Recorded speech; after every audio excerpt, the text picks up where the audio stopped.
الحمد للہ وکفا والصلاة والسلام علی عبادہ الذین اصطفى خصوصاً علی افضلہم وخاتم النبیین محمد الامین وعلی آلہ وصحبہ اجمعین اما بعد فقد قال اللہ تبارک وتعالی كما ورد فی سورة الحجرات اعوذ باللہ من الشیطان بسم اللہ الرحمن الرحیم قالت الاعراب آمنا قل لم تؤمنوا ولكن أسلمنا ولما يدخل الإيمان في قلوبكم وإن تطيعوا الله ورسوله لا يلدكم من أعمالكم شيئا إن الله غفور رحيم إنما المؤمنون الذين آمنوا بالله ورسوله ثم لم يرتابوا وجاهدوا بأموالهم وأنفسهم في سبيل الله أولئك هم الصادقون قل أتعلمون الله بدينكم والله يعلم ما في السماوات وما في الأرض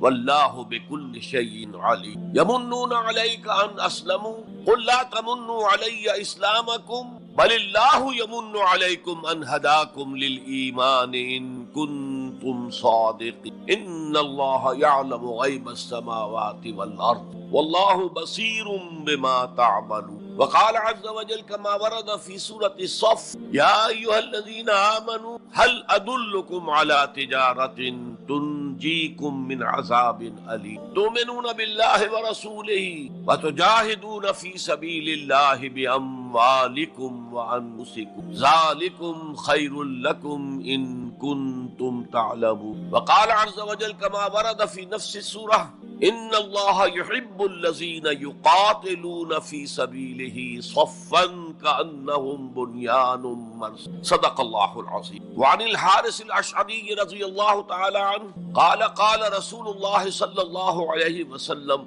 إني آمركم بخمس وفي رواية الله أمرني بهن بالجماعة والسمع والطاعة والهجرة والجهاد الله رواه إمام أحمد رحمہ اللہ رب اشرح لی صدری ویسر لی امری واحلل عقدۃ من لسانی یفقہوا قولی اللہم ربنا الہمنا رشدنا واعذنا من شرور انفسنا اللہم ارنا الحق حقا وارزقنا اتباعہ وارنا الباطل باطلا وارزقنا اجتنابہ اللہم نور قلوبنا بالایمان واشرح صدورنا للاسلام اللهم وفقنا أن نجاهد في سبيلك بأموالنا وأنفسنا اللهم ارزقنا شهادة في سبيلك آمین یا رب العالمین۔ معزز حاضرین اور محترم خواتین، السلام علیکم ورحمۃ اللہ وبرکاتہ۔ ہمارا جو آج کا موضوع ہے وہ عنوان ہی سے نظر آ رہا ہے کہ طوالت طلب ہے، ایمان، اسلام اور اللہ کی راہ میں۔ سب سے پہلی بات اس ضمن میں یہ سمجھنی چاہیے کہ قرآن مجید میں ایمان اور اسلام اور مومن اور مسلم تقریباً ہم معنی اور مترادف الفاظ کے طور پر استعمال ہوں، اگرچہ ایمان کا زیادہ تعلق انسان کے باطن سے ہے، اس کے ذہن سے ہے، قلب سے ہے، اور اسلام کا زیادہ تعلق اس کے عمل سے ہے۔ تاہم جس شخص کے دل میں ایمان ہے اور عمل میں اسلام ہے، اسے آپ مومن کہیں یا مسلم کہیں، کوئی فرق واقع نہیں۔ Call the rose by any name, it will smell as sweet۔ لیکن یہ کہ اگر دو اصطلاحیں ہیں قرآن اور ہمارے دین، تو لازماً ان میں کوئی فرق ہے، اور یہ جو آج ہم جس کا مطالعہ کر رہے ہیں، یہ مقام قرآن حکیم کا اہم ترین مقام ہے اس خاص مضمون کے اعتبار سے۔ یہ وضاحت میں نے اس لیے کر کہ خاص مضمون کے اعتبار سے کہ قرآن کا کوئی ایک لفظ بھی غیر اہم نہیں ہے، لیکن مختلف موضوعات کے اعتبار سے مختلف مقامات سب سے بڑھ کر اہمیت کا حامل قرار دیا جا سکتا۔ تو خاص اس موضوع پر ایمان اور اسلام کے فرق، یہ مقام قرآن حکیم کا اہم ترین مقام۔ قالت الاعراب آمنا، یہ بدو لوگ کہہ رہے ہیں ہم ایمان لے آئے۔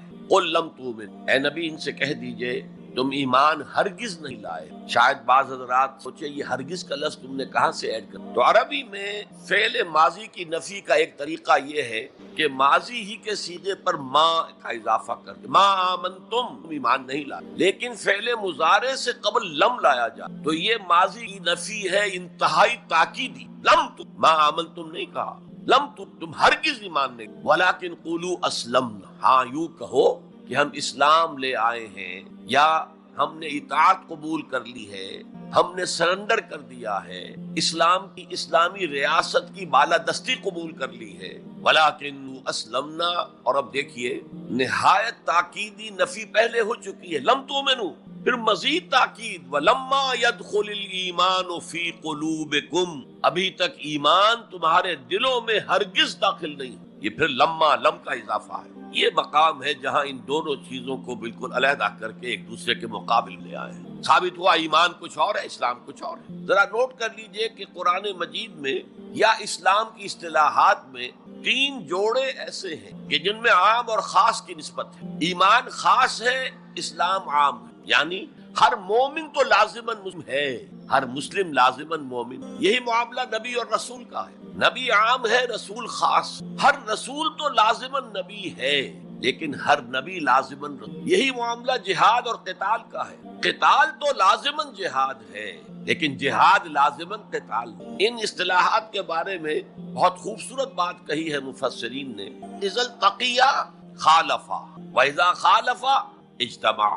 جب یہ اصطلاحات سامنے سامنے آتی ہے، ایک دوسرے کے آمنے سامنے، تو ان کے مفہوم میں اختلاف ہو، لیکن علیحدہ علیحدہ آ رہی ہو، یہاں پر اکیلی اصطلاح ایمان ہے، یہاں پر اکیلی اصطلاح اسلام ہے، تو ان کے معنی تقریباً ایک ہو جاتے ہیں۔ اور دوسرے یہ کہ یہ اصطلاحات جو ہے جوڑے، یہ ایک دوسرے کی جگہ پر استعمال ہو، تو ایمان کی جگہ اسلام، اسلام کی جگہ ایمان، یہ استعمال کیے جاتے ہیں۔ اور جیسا کہ میں نے شروع میں کہا، یہ دونوں تقریباً قرآن کے عام اسلوب کے اعتبار سے مترادف رحمانی الفاظ، لیکن یہاں انہیں بالکل علیحدہ کر دیا گیا ہے۔ قالت الاعراب آمنا قل لم تؤمنوا ولكن قولوا اسلمنا ولما يدخل الايمان في قلوبكم۔ اب ذرا پس منظر سمجھیے کہ یہ کون لوگ تھے جن سے یہ کہا۔ دیکھیے آپ کو معلوم ہے کہ ابتدا میں جب کہ حضور ابھی مکہ میں تشریف فرما تھے، تو جس شخص کے دل میں ایمان یقین کے درجے میں آ جاتا تھا، صرف وہی کہتا تھا اشہد ان لا الہ الا اللہ واشہد ان محمد رسول اللہ۔ گویا کہ ایمان پہلے آتا تھا، اسلام بعد میں آتا، اس لیے کہ انہیں معلوم تھا کہ اسلام کے اعلان کا مطلب کیا ہو۔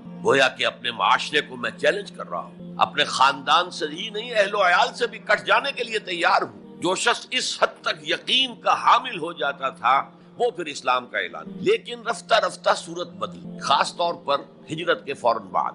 آپ کو معلوم ہے کہ وہاں اللہ تعالیٰ نے ایسے حالات اور اسباب پیدا کر دی کہ جو 2 قبیلے وہاں پر اصل عرب قبیلے آباد تھے، اوس اور خزرج، ان دونوں کے تمام اکابر ایمان لے آئے۔ اور قبائلی زندگی کا معاملہ آپ کو معلوم ہے کہ اگر سرداروں نے ایمان قبول کر لیا تو پھر دونوں قبیلوں نے ایمان قبول کر لیا، لیکن یہاں کیفیت اب وہ نہیں تھی۔ یقیناً بہت سے لوگ ان میں وہ تھے جنہوں نے دل کے ساتھ ایمان کو کیا تھا، اس کے فیس ویلیو پر تسلیم کیا تھا، لیکن بہت سے لوگ وہ بھی تھے کہ جو یہ دیکھ کر کے پورا قبیلہ اسلام لا رہا، چلو ہم بھی شامل ہوں۔ یہ صورت تبدیل ہونی شروع ہو گئی، یعنی ان کے حد تک اسلام پہلے آ گیا، پھر رفتہ رفتہ حضور کی معیت میں رہے، حضور کی صحبت حاصل رہی اور اس سے استفادہ کیا تو ایمان بھی پیدا ہوتا چلا۔ اب یہاں اسلام پہلے آیا، ایمان بعد میں۔ یہی کیفیت ہماری ہے آج۔ ہم مسلمان تو پیدائشی طور پر ہیں، مسلمان والدین کے گھر میں پیدا ہوئے، الا یہ کہ کوئی اور کسی دوسرے مذہب سے تعلق رکھنے والا ایمان قبول کرتا ہے، اسلام قبول کرتا ہے،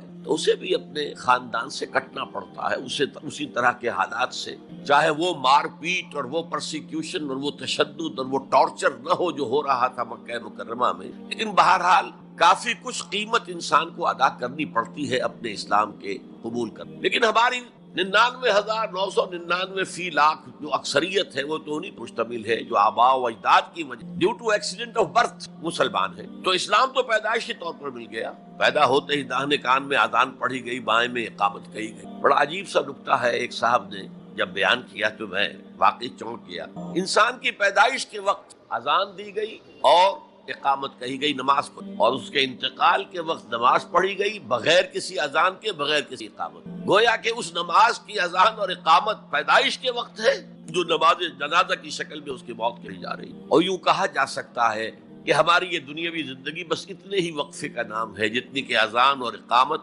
اور نماز کی۔ بہرحال یہ جو صورتحال کی تبدیلی ہوئی، جس کو میں نے کہا کہ ہمارے ہاں یہ دوسری تبدیلی 100% موجود، یہ تبدیلی اپنے کلائمیکس کو پہنچ گئی جب حضور کو اللہ تعالیٰ نے اتنی کامیابی عطا کی کہ مکہ بھی فتح ہو۔ تو اگرچہ عرب میں کوئی فارمل گورنمنٹ نہیں تھی، کوئی حکومت فارمل وہاں قائم نہیں، لیکن قریش کا مقام پورے عرب میں ایسے ہی تھا جیسے کہ کسی ملک کا صدر مقام ہو۔ مذہبی مرکز وہی تھا، خانہ کعبہ وہاں تھا، تمام قبیلوں کے بت وہاں رکھے ہوئے تھے، قریش اس کے متولی تھے، لہذا قریش کو امتیازی حیثیت حاصل ہو گئی۔ اور اس کا سب سے بڑا معاشی فائدہ جو انہیں ہوا تھا وہ یہ تھا کہ جب کہ دوسرے کسی قبیلے کا کوئی تجارتی قافلہ بچ کر نہیں جا سکتا تھا، اس پہ لوٹ مار، وہاں قریش کے قافلے کو کوئی ہاتھ نہیں لگاتا تھا، اس لیے کہ ہمارے تو خدا ان کے ہاسٹیجز ہیں، ہمارے بت جو ہے رکھے ہوئے ہیں ان کے پاس خانہ کعبہ کے اندر، اگر ہم ان کے قافلے پر کوئی حملہ کریں گے تو وہ ہمارے بتوں کی گردن توڑ کر یا ایسے اٹھا کر باہر پھینک دیں۔ تو بہت بڑا سیاسی اور بہت بڑا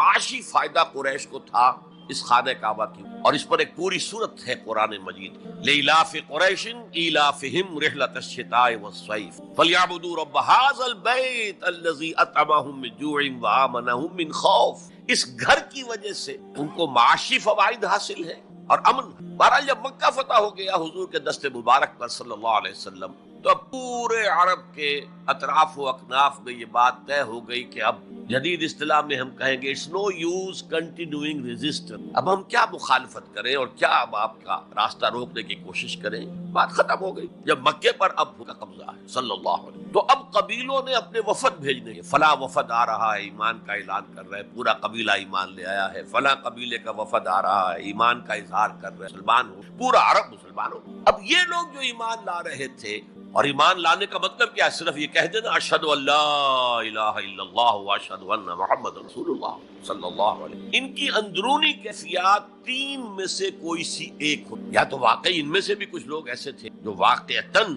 صدق دل سے ایمان، ایسا بھی ہو سکتا ہے کہ وہ پہلے ہی سے ایمان لا چکے ہوں لیکن اپنے قبیلے کی عصبیت کی وجہ سے، اور یہ کہ پھر قبیلے کو چھوڑ کر کہیں جانا پڑے گا، وہ اظہار نہ کر رہے ہوں، اب اس کے اظہار کے اندر کوئی معنی نہیں رہا، کوئی رکاوٹ نہیں رہی، کوئی رسک نہیں رہا، یہ بھی ہو سکتا۔ تو ایک ممکن کیفیت تو یہ تھی کہ وہ ایمان لائے ہو حقیقتاً صدق قلب، اور ایک ممکن صورت یہ تھی، اور یہ ہر انقلابی عمل میں ہوتا ہے، کہ مخالف انقلاب قوتیں جب یہ سمجھتی ہیں کہ اب ہمارا بس نہیں چلے گا، اب ہم انقلاب کا راستہ نہیں روک، تو بظاہر سرنڈر کر دیتے ہیں، لیکن دلوں میں ایک ارادہ ہوتا ہے دیکھیں گے کوئی موقع ملا، وہ حالات بدلے تو پھر ان سے نبٹ لیں۔ اگر کسی نے اس نیت سے اسلام کا اظہار کیا تو وہ گویا کہ منافق۔ لیکن بہت سے لوگوں کی کیفیت ہو سکتی ہے نظری اعتبار سے کہ نہ مثبت طور پر ایمان ہے نہ منفی طور پر نفاق ہے، کوئی دھوکہ دینے کا ارادہ بھی نہیں ہے، کوئی صرف ٹائم گین کرنے کے لیے اسلام کا اظہار نہیں کیا، تو گویا کہ یہ پازیٹیو ویلیو ایمان کی +1 +2 +3 +4 ایمان کے درجے ہیں۔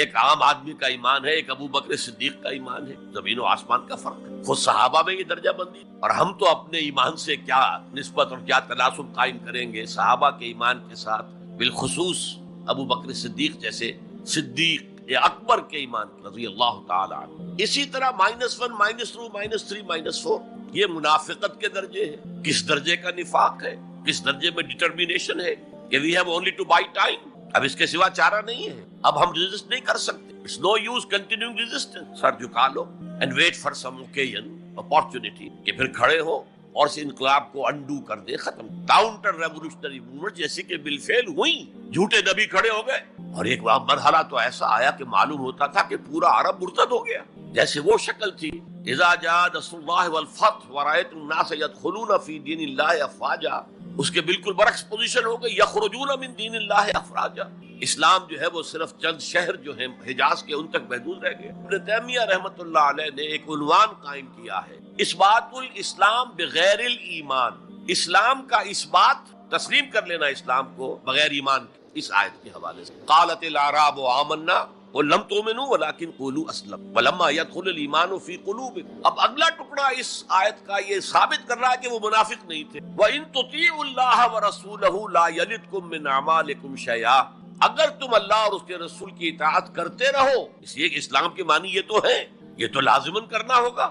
وہ دور جو ہے آج کی طرح تو نہیں تھا کہ نماز نہ پڑھو تب بھی مسلمان، پڑھو تب مسلمان، کروڑ پتی ہونے کے باوجود حج نہ کرو تب بھی مسلمان، تو یہ بات تو نہیں تھی اس وقت، تو یہ کہ اطاعت تو کرنی پڑتی، اس لیے کہ اطاعت تو ظاہر ہو جاتی، کوئی کر رہا ہے کون نہیں کر رہا ہے، ایک چھوٹی سی بستی مدینے کی، ان میں کون نماز پڑھ رہا ہے کون نہیں پڑھ رہا صاف واضح ہوتا تھا، لہذا منافقین کو بھی آ کر نماز پڑھنی پڑتی، بلکہ جو رئیس المنافقین تھا وہ ہمیشہ پہلی صف میں ہوتا تھا، اور جب حضور صلی اللہ علیہ وسلم خطبہ دینے کے لیے کھڑے ہوتے تھے تو پہلے وہ کھڑا ہوتا اور کہتا لوگوں دیکھو ان کی بات توجہ سے سنو، یہ اللہ کے رسول ہیں۔ وہ اپنی اہمیت جتانے کی خاطر، اس لیے کہ یہ جو اوس اور خزرج کے دو قبیلے تھے، ان میں اوس کا قبیلہ چھوٹا تھا، خزرج کا بڑا تھا، اور اس کا سردار یہ تھا سب، اور اس کے لیے طے ہو چکا تھا، مدینے والے اس ضرورت کو محسوس کر رہے تھے کہ یہاں 5 قبیلے آباد ہیں، اور 2 تو قدیم عرب کے ہیں جو یمن سے آ کر آباد ہوئے، اوس اور خزرج، اور 3 عرب سے باہر سے آئے ہوئے ہیں یہودی قبائل، بنو قینقاع، بنو نذیر یا نذیر اور بنو قریظہ۔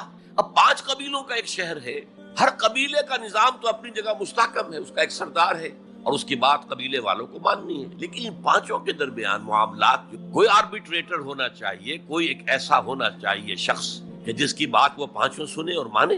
اس لیے انہیں بادشاہ کی ضرورت ہے کہ کسی کو ہم اپنا بادشاہ بنائیں، اور قرۂ فال بنام من دیوانہ زدن عبداللہ ابن ابی، اس کے بارے میں طے ہو گیا یہ ہمارا بادشاہ ہوگا، اس کے لیے تاج تیار ہو گیا سونے کا، تاج پوشی باقی تھی کہ حضور تشریف لے آئے بے تاج بادشاہ کی حیثیت، اس کے سارے خواب بکھر گئے، لہذا منافق اول بھی وہ اور رئیس المنافقین، ایمان تو وہ بھی لے آیا، اگر لایا ذرا لیٹ غزوہ بدر کے بعد، لیکن یہ ہے کہ وہ ایمان لایا تھا اسی انداز کا کہ ابھی دیکھیں گے، ہوا دیکھو، ہوا کا رخ دیکھو، تیل کی دھار دیکھو، کوئی حالت ایسی ہو جائے کہ پھر یہ معاملہ تلپٹ کر دیا جائے۔ تو یہاں کہا جا رہا ہے وَإِن تُطِيعُوا اللَّهَ وَرَسُولَهُ لَا يَلِدْكُم مِّنْ أَعْمَالِكُمْ شَيْئًا، جبکہ منافق کا کوئی عمل بھی قبول نہیں، لیکن یہاں فرمایا گیا کہ اگر تم اللہ اور اس کے رسول کی اطاعت کرتے رہو گے تو اللہ تعالیٰ تمہارے اعمال کے اجر و ثواب میں کوئی کمی نہیں۔ دیکھیے اصولی اعتبار سے بات یہ ہے کہ ایمان کے بغیر کوئی عمل جو ہے قبول، یہاں ایمان کے بغیر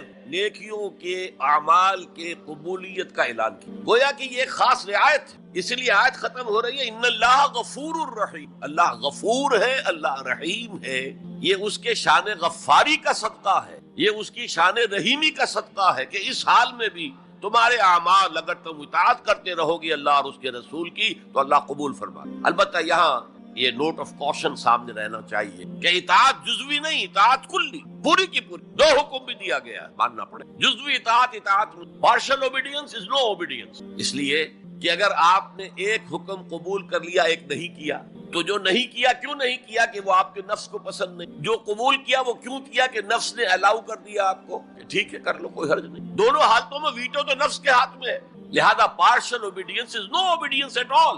چنانچہ اس پر جو وعید آئی ہے سورہ بقرہ کی آیت نمبر 85 میں، افتؤمنون ببعض الکتاب وتکفرون ببعض، تو کیا تم ہماری کتاب اور شریعت کے ایک حصے کو مانتے اور ایک کو نہیں مانتے؟ فما جزاء من یفعل ذلک منکم، تو جو کوئی بھی تم میں سے یہ روش اختیار کرے گا اس کی کوئی سزا نہیں ہے، الا خزی فی الحیات دنیا، سوائے اس کے کہ دنیا کی زندگی میں ذلیل اور خوار کر دیے جائیں، وَيَوْمَ الْقِيَامَةِ يُرَدُّونَ إِلَىٰ أَشَدِّ الْعَذَابِ، اور قیامت کے دن شدید ترین عذاب میں جھونک دیں، وَاللَّهُ بِغَافِلٍ عَمَّا تَعْمَلُونَ، اور جو کچھ تم کر رہے ہو اللہ اس سے غافل نہیں، تم اپنی ظاہری ٹیپ ٹاپ سے، اپنے داڑھیوں کے طول سے اللہ کو دھوکہ نہیں دے سکتے، اپنے عمروں اور حجوں کی تعداد سے اللہ کو دھوکہ نہیں دے سکتے۔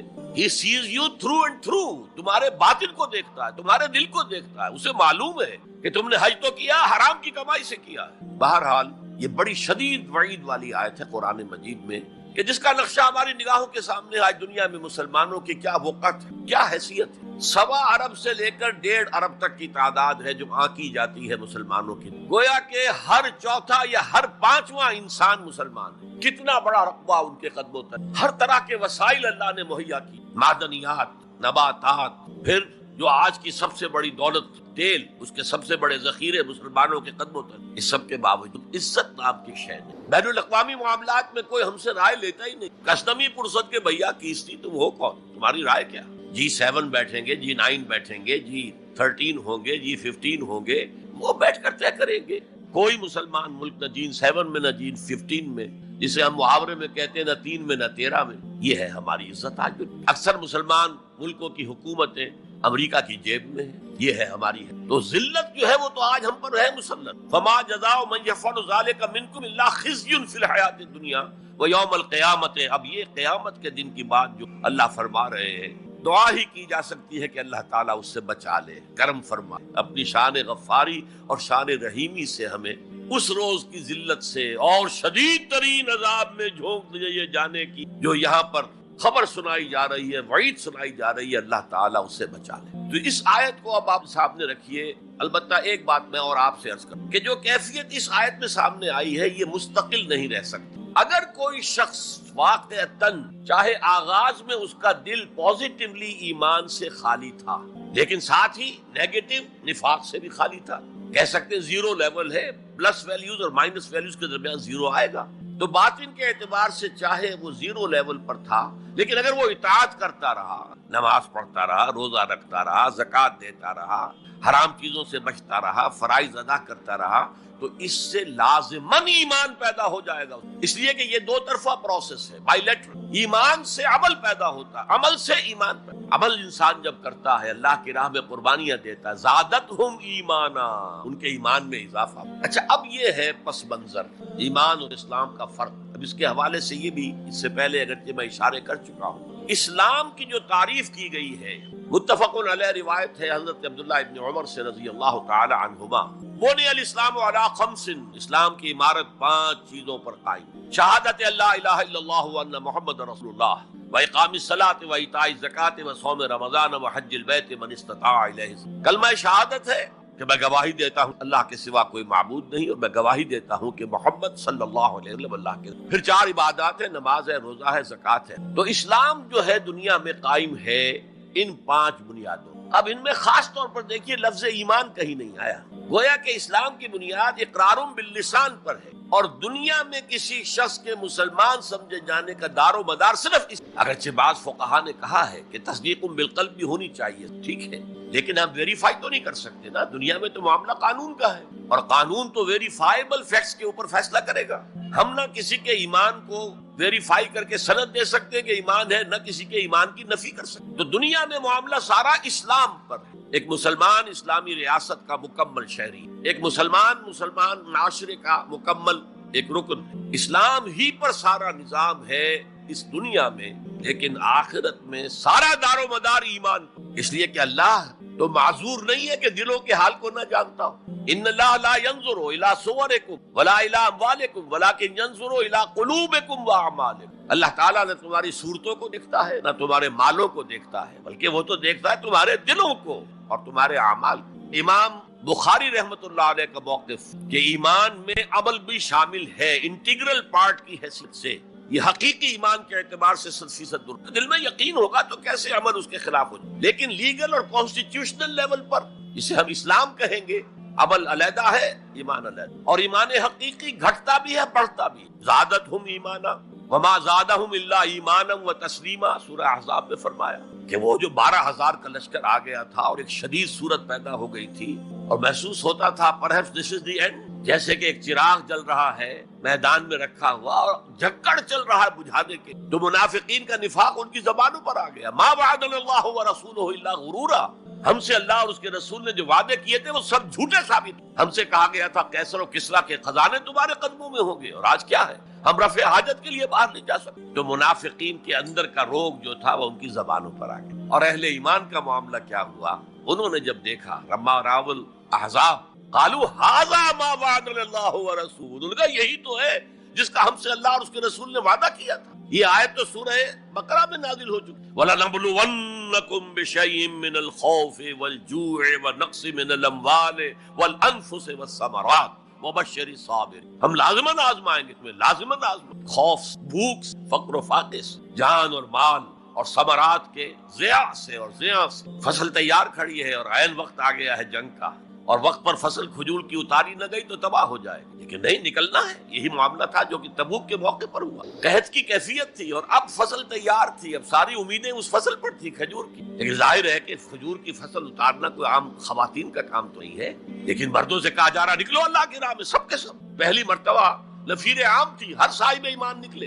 تو ایک بہت بڑی آزمائش۔ تو جو راسخ الایمان تھے، صادق الایمان تھے، ان کا رد عمل سچویشن ایک ہی ہے۔ منافقین کہہ رہے ہیں ما وعدنا اللہ ورسولہ الا غرورا، ہمیں تو اللہ اور اس کے رسول نے سبز باغ دکھا کر بروا دیا، اور اہل ایمان کہہ رہے ھذا ما وعدنا اللہ ورسولہ، وصدق اللہ ورسولہ وما زادہم الا ایمانا وتسلیما، اور ان میں نہیں کوئی شے بڑی مگر ایمان اور جبکہ وہ جو ایک کانسٹیٹیوشنل ایمان ہے وہ ایک جامد شے ہے، it's a legal status that you get as a Muslim, تو یہ اسٹیٹس نہ گھٹتا ہے نہ بڑھتا ہے۔ یہ نہیں ہو سکتا کہ ایک باپ کے اگر دو بیٹے ہیں اور ایک متقی ہے، زاہد ہے، عابد ہے، تہجد گزار ہے، دوسرا فاسق و فاجر ہے، تو وراثت میں اس تہجد گزار کو زیادہ حصہ ملے اور دوسرے کو جو ہے وہ کم ملے، نہیں، ایکول المسلم کفر لکل مسلم، تمام مسلمان آپس میں جہاں تک ان کے لیگل اور پولیٹیکل حقوق کا تعلق ہے برابر، تو یہ فرق ہے ایمان اور اسلام۔ البتہ یہ میں آپ کو بتا چکا ہوں کہ یہ بھی ہو سکتا ہے کہ اسلام پہلے آئے ایمان بعد میں۔ ہم میں سے جب بھی اللہ تعالیٰ کسی کو نصیب فرما دے حقیقی ایمان، یقین والا ایمان،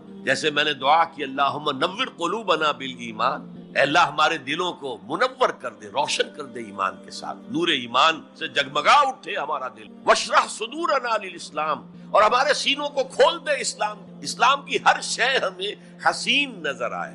حضور صلی اللہ علیہ وسلم کی حیات طیبہ کے آخری ایام میں یہ واقعہ پیش آیا کہ حضور مسجد نبوی میں تشریف فرما ہے، مجمع موجود، اچانک ایک شخص ظاہر ہوتا، شدید و بیاض الثیاب، شدید و سواد الشعر، اس کا لباس انتہائی سفید صاف، کوئی اس پر دھبا نہیں، داغ نہیں، میل نہیں، بال انتہائی سیاہ چمکدار، گرد آلود نہیں، ولا یعرفہ احد منا، اور ہم میں سے اسے کوئی پہچانتا بھی نہیں تھا، کسی بھی ریت سے خاک سے بالکل آلودہ ہوئے بغیر بال ہیں، تو شاید یہ مدینے کا رہنے والا ہو، تو مدینے والوں میں سے کوئی تو ہوتا کہ جو اس کو جانتا پہچانتا، کوئی نہ کوئی تو گریٹ کرتا اس کو مجمع میں، آؤ ادھر آ جاؤ، میرے پاس آ جاؤ، کوئی نہیں۔ اور اگر براہ راست باہر سفر سے آ رہا ہے تو کچھ گرد آلود بال ہوتے، کچھ کپڑے میلے کچیلے ہوتے، تو لوگ حیران تھے، اور مزید یہ کہ اس نے سیدھا تیر کی طرح مجمع کو چیرتا ہوا حضور کے عین سامنے جا کر بیٹھ گیا۔ اب لوگ حیران ہیں، یہ ہے کون؟ اس کی یہ جرت، یہ جسارت، اور اس طرح دو زانو بیٹھا کہ حضور کے گھٹنوں کے ساتھ اپنے گھٹنے جوڑ دی اور حضور کی رانوں پر اپنے دونوں ہاتھ رکھے۔ اب سوال کیا، یا محمد اخبرنی عن الاسلام، اے محمد مجھے بتاؤ اسلام کیا؟ حضور نے فرمایا وہی جو میں ابھی آپ کو حدیث سنا چکا ہوں، الاسلام ان تشہد اللہ الہ الا اللہ وان انا رسول اللہ وان تقیم الصلاۃ وتؤتی الزکاۃ وتصوم رمضان وتحج البیت ان استطعت الیہ سبیلا۔ پھر کہا اخبرنی عن الایمان، لیکن یہ کہ ان روایتوں میں بھی اس کو روایت کرنے والے بہت سے صحابہ ہیں، عبداللہ ابن عمر بھی ہے، حضرت عمر خود بھی ہے رضی اللہ تعالی عنہما، ابو ہریرہ بھی ہے، عبداللہ ابن مسعود بھی ہے، کیونکہ ایک مجمع میں واقعہ ہو رہا تھا نا، تو مجمع کے اندر تو بہت سے لوگ سن رہے ہیں، اگرچہ جیسے آج بھی ہوگا کہ میں جو بات کہہ رہا ہوں آپ میں سے بہت سے حضرات میری ساری بات سن کر اگر کہیں جا کر رپورٹ کریں گے تو ان کی باتوں میں اختلاف ہو جائے گا، لہذا اس حدیث کی روایت میں اختلاف ہے۔ بعض روایت تو یہ ہے کہ پہلے پوچھا اخبرنی علی الایمان، پھر پوچھا اخبرنی علی الاسلام یا علی الاسلام، اور یہ جو حضرت عمر کی روایت ہے اس میں ہے سب سے پہلے آپ نے پوچھا اخبرنی عن الاسلام، پھر دوسرا سوال آیا اخبر ایمان۔ اچھا، اس کے بعد ایک دو سوال اور بھی کیے، میں تفصیل میں نہیں جا سکتا۔ پھر وہ شخص چلا گیا، حضور نے کہا ذرا اس کو بلانا واپس، تو دیکھا تو کہیں بھی نہیں، زمین کھا گئی، آسمان چکر لے گیا، اللہ جانے۔ تب حضور نے فرمایا اوہ یہ جبرائیل تھے جو تمہیں تمہارا دین سکھانے آئے تھے، یعلمکم دینکم اذ لم تسألوہ، جبکہ تم نے اس کے بارے میں سوال نہیں کیا، اور یہ پہلی بار ہے کہ میں جبرائیل کو پہچان نہیں سکا، انسانی شکل میں وہ آئے اور میں پہچان نہیں، ورنہ اکثر حضرت دہیہ کلبی کی شکل میں آتے تھے انسانی صورت میں، جب بھی حضرت جبرائیل آتے تھے۔ حضرت دہیہ کلبی جو ہے وہ بہت ہی حسین جوان رانا ان کی شکل میں۔ بہرحال یہ اتنا اہم مسئلہ ہے کہ وہ کلیئر کر دیں کہ دودھ کا دودھ پانی کا پانی علیحدہ ہو جائے، ایمان کیا ہے، اسلام کیا ہے، دنیا کا نظام اسلام پر ہے، ایمان پر نہیں ہے، آخرت کا معاملہ ایمان پر ہے، اسلام پر نہیں۔ کوئی شخص مسلمانوں کا بہت بڑا قائد ہو، بہت بڑا لیڈر ہو، لیکن ہو سکتا ہے آخرت میں زیرو ہو۔ میں حدیث سنا چکا ہوں آپ کو، ایک شخص دنیا میں شہید سمجھا جا رہا تھا، ایک شخص دنیا میں بہت بڑا عالم سمجھا جا رہا تھا، ایک شخص دنیا میں بہت بڑا سخی سمجھا جا رہا تھا، اور اللہ نے سب کے دعوے جو ہیں ان کی نفی کر دی۔ تم نے جنگ کی تھی اس لیے لیقال جریون کہا جائے، بہت ہی جری آدمی ہے صاحب، بہت بہادر آدمی، کیا کہنے، لیقال سخیون، بھائی بڑا سخی آدمی ہے، سخاوت کے دریا بہا دیے، بھائی بہت بڑا عالم ہے، اس سے علم کا کتنا جو ہے لوگوں کو فیض پہنچا ہے۔ وقت قیلا، یہ تمہارا مقصود تھا، وہ مقصود دنیا میں حاصل ہو چکا، تمہاری شہرت کے ڈنکے بج چکے، اب یہاں تمہارے لیے کچھ، اور پھر اللہ حکم دے گا اور فرشتے منہ کے بل گھسیٹتے ہوئے اسے جہنم میں جھونک دیں گے، تو وہ اسلام وہاں کام نہیں آئے گا، بلکہ اسلام کیا، اسلام پر اتنی اضافی خوبیاں بھی کام نہیں آئیں گی اگر دل میں ایمان نہیں، اور اس کے نتیجے میں نیت۔ حقیقت البر پر ہم گفتگو کر چکے ہیں، نیکی کی اصل حقیقت کیا ہے۔ اسی موضوع پر اصل میں امام ابو حنیفہ جو فقیہ ہے، ان کی کوئی کتاب اور تصنیف فقہ پر نہیں، وہ سارے ان کے شاگردوں کے فتاوی ہیں جو بعد میں، ہاں ان کی ایک تصنیف ہے الفقہ الاکبر، بڑی فقہ جو میجر ایشوز ہیں، مسلمان کون ہے اور مسلمان گناہ کبیرہ کرے تو کافر ہو جاتا ہے یا نہیں ہو جاتا۔ بعض احادیث سے ثابت ہوتا ہے کہ وہ تو کافر ہو گیا، ایمان سے محروم ہو گیا۔ میں وہ حدیث سنا چکا ہوں آپ کو، واللہ لا یؤمن واللہ لا یؤمن واللہ لا یؤمن، خدا کی قسم وہ شخص مومن نہیں، خدا کی قسم وہ شخص مومن نہیں، خدا کی قسم وہ شخص مومن نہیں۔ صحابہ لرز گئے، کانپ گئے، قیل من یا رسول اللہ، حضور کس کے بارے میں ارشاد فرما رہے ہیں؟ فرمایا الذی لا یامن جارہ بوائقہ،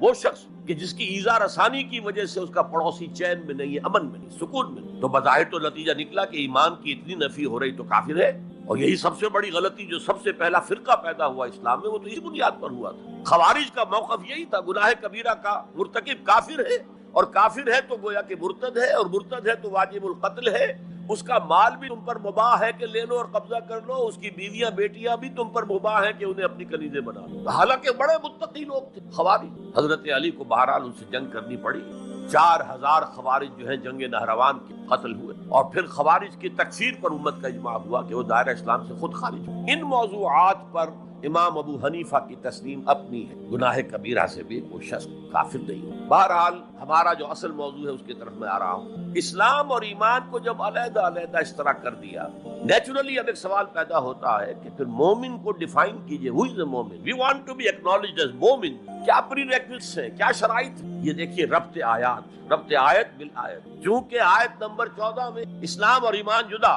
اور کچھ لوگوں کا اسلام قبول، اطاعت قبول، ایمان کی نفی مطلق، لم تؤمنوا ولما يدخل الايمان في قلوبكم۔ تو اس پس منظر میں نیچرل کوسچن ہے جو اٹھتا ہے، مومن کون ہے؟ ڈیفائن کیا۔ اور یہ آیت اگلی سے اعتبار سے قرآن مجید کی اہم ترین آیت، a comprehensive definition of who is a مومن، جس کو اصطلاح میں کہا جاتا ہے جامع و مانع تعریف، جامع اور مانع تعریف، کسی چیز کو ڈیفائن کریں اس طریقے سے کہ کوئی شے جو اس کے باہر ہے وہ اس میں داخل نہ ہو جائے، اور کوئی شے جو اس کا جز ہے باہر نہ رہ جائے، جامع بھی ہو، اس کے تمام اجزاء اس میں آ جائیں، اور مانع ہو کہ کوئی شے جو اس سے مناسبت نہ رکھتی ہو اس میں شامل نہ ہو سکے۔ جامع و مانع تعریف مومن وہ اس آیت میں، آیت نمبر 15، انما المؤمنون الذین آمنوا باللہ ورسولہ ثم لم یرتابوا۔ اب یہاں بھی وہ اسلوب حصر ہے، انما، اور حصر کا مفہوم میں کئی دفعہ سمجھا چکا ہوں کہ آپ کہیں کہ زید عالم ہے، اس سے دوسروں کے علم کی نفی نہیں ہوئی، اور بھی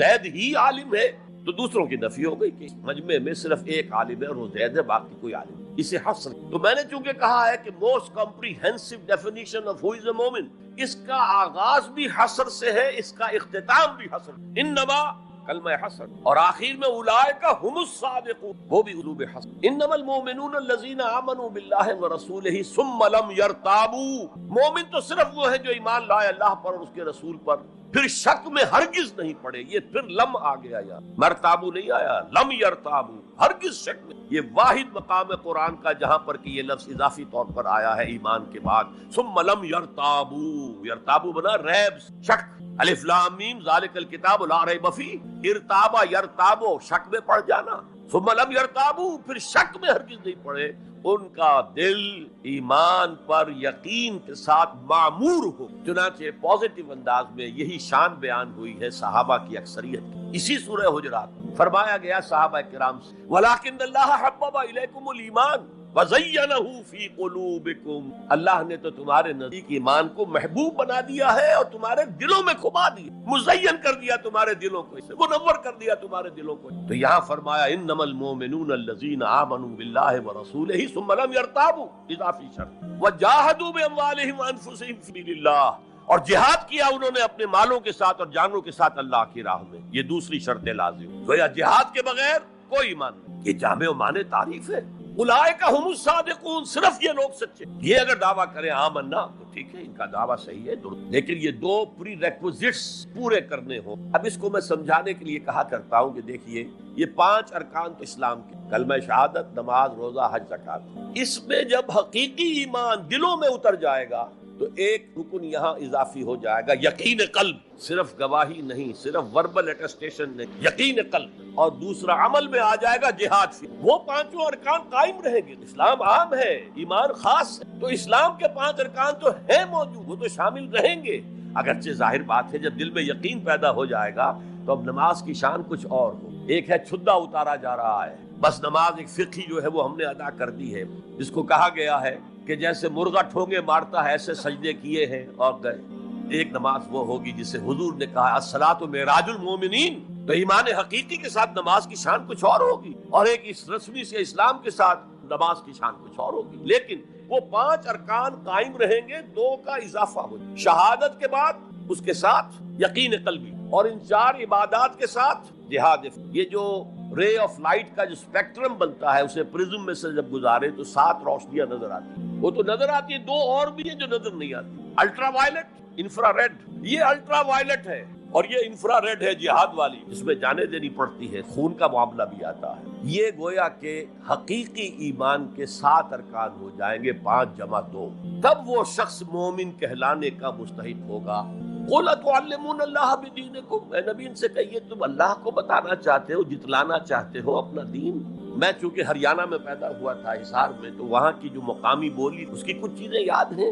تھوتھا چنا باجے گھنا، جو چنا اندر سے خالی ہو گیا، کیڑا کھا چکا ہے، اس کے اندر آواز زیادہ ہو جاتی ہے. خالی برتن زیادہ آواز دیتا ہے، برتن بھرا ہوا ہے تو ظاہر بات ہے ڈل ہو جائے گی. تو وہاں تھوتھا چنا، کھوکھلا چنا، باجے گھنا، اس کی آواز جو ہے زیادہ آتی. تو جن کے دلوں میں وہ ایمان نہیں تھا وہ بڑھ چڑھ کر کے ہم دیکھیے جی ہم تو اسلام لے، ہم تو بغیر لڑے بھڑے اسلام لے آئے ہیں. حضور ہمارے ساتھ تو خصوصی معاملہ ہونا چاہیے، ہمیں زکوٰۃ میں سے خصوصی حصہ ملے. یہ جو وہ جتلاتے تھے اپنے دین کو، تو فرمایا قُلْ أَتُعَلِّمُونَ اللَّهَ بِدِينِكُمْ، کیا اللہ کو اپنا دین جتلا رہے ہو.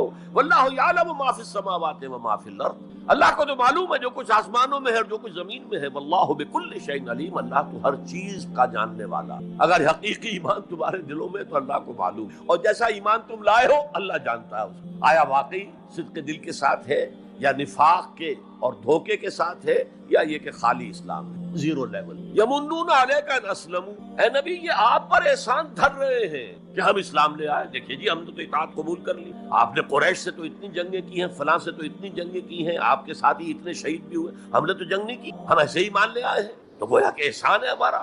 یمنون علیک، مننا یمنو، احسان دھرنا. یمنون علیک ان اسلموا قل لا تمنوا علی اسلامکم، کہہ دیجئے مجھ پر اپنے اسلام کا احسان مت دھرو.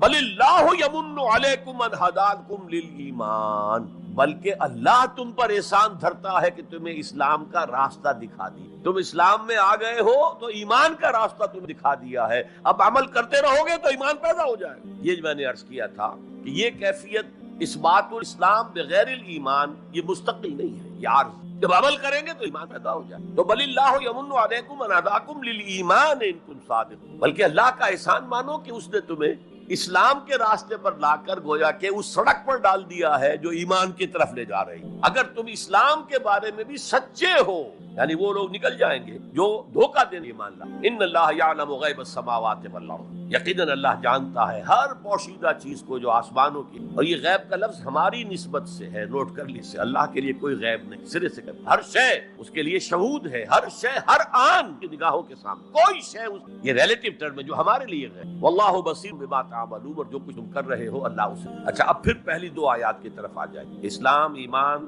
علیحدہ چیز. ایمان کی تعریف یقین قلبی دل میں، اور جہاد فی اللہ عمل. گویا کہ ان میں سے کوئی ایک چیز بھی نہیں ہے تو پھر مومن نہیں. دل میں یقین نہیں تو مومن نہیں، عمل میں جہاد نہیں تو. اب اسی کو دوسرے مقام سے جو میں نے آیات پڑھی تھی سورہ صف کی آیت نمبر 10 کی، یا ایھا الذین آمنوا هل ادلکم علی تجارۃ تنجیکم من عذاب علیم، اہل ایمان کیا میں تمہاری رہنمائی کروں اس تجارت کی جانب جو تمہیں جہنم کے عذاب سے بچا دے، نجات دے. سوال یہ انداز، یہ قرآن کا بھی انداز ہے، حضور کا بھی انداز تھا. پہلے سوال کیا جائے تاکہ اذہان سوچنے کی طرف آمادہ ہو جائے، تیار ہو جائیں جب آگے کیا بات آ رہی. حضور بھی سوال کیا کرتے تھے اتدرون من المفلس، تم جانتے ہو مفلس کسے کہتے ہیں؟ اکثر و بیشتر صحابہ کا جواب ہوتا تھا اللہ و رسول عالم، اللہ اور اس کا رسول بے. پھر حضور دوبارہ پوچھے تھے تو اپنی اپنی سمجھ کے مطابق جواب دیتے. المفلس عندنا ما لا درہم لہ ولا دینارا، حضور ہم مصرف اسی کو سمجھتے ہیں جس کے پاس نہ درہم ہے نہ دینار ہے. فرمایا نہیں، میری امت کا مفلس وہ ہوگا جو قیامت میں حاضر ہوگا تو نمازوں کی بھی بہت بڑی گٹھری لے کر آئے گا،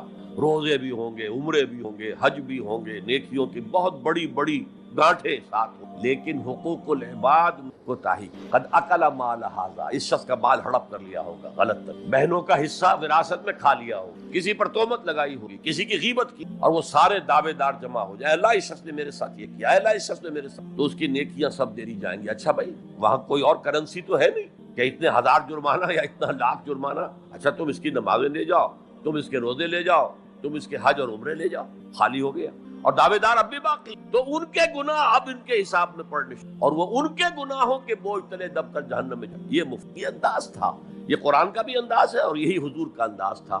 یا ایھا الذین آمنوا هل ادلکم علی تجارۃ تنجیکم من عذاب، اے ایمان والو، اے ایمان کے دعوے دارو، یا اے وہ لوگوں جو ایمان قانونی حاصل کر چکے ہو، یا اے وہ مسلمانوں جن کی رسائی ابھی تک حقیقی ایمان تک نہیں ہوئی، یا ایھا الذین آمنوا هل ادلکم علی تجارۃ تنجیکم من عذاب الیم، کیا میں بتاؤں تمہیں وہ تجارت، وہ کاروبار جس کا نفع کیا ہوگا کہ جہنم سے چھٹکارا پا جاؤ۔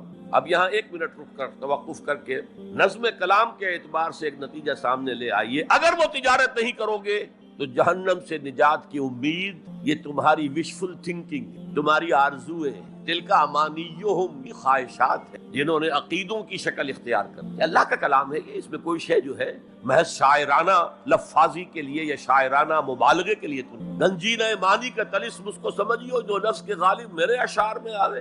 تو قرآن میں جو لفظ آ رہا ہے وہ ہر لفظ اپنی جگہ پر معنی کا خزانہ ہے۔ هل ادلکم علی تجارۃ تنجیکم من عذاب الیم، اب جواب سنیے، تؤمنون باللہ ورسولہ، ایمان لاؤ اللہ پر اور اس کے رسول پر جیسا کہ ایمان لانے کا حق ہے۔ بات وہ پہلا تمہارا قانونی ایمان تھا، اصل ایمان کچھ اور ہے۔ اسی کو سورہ نساء میں فرمایا، یا ایھا الذین آمنوا آمنوا باللہ ورسولہ والکتاب الذی نزل علی رسولہ والکتاب الذی نزل من قبل، اے ایمان کے دعوے دارو ایمان لاؤ جیسا کہ ایمان لانے کا حق ہے، اللہ پر بھی اور اس کے رسول پر بھی، اور اس کتاب پر بھی جو اپنے رسول پر اس نے نازل فرمائی، اور اس کتاب پر بھی جو پہلے نازل، تؤمنون باللہ ورسولہ وتجاہدون فی سبیل اللہ باموالکم وانفسکم، بالکل وہی آیت نمبر 15 بن گئی کہ سورہ حجرات کی، ایمان لاؤ اللہ پر یا ایمان رکھو اللہ پر جیسے کہ ایمان کا حق ہے، اور جہاد کرو اللہ کی راہ میں اپنی جانوں اور مالوں کے ساتھ۔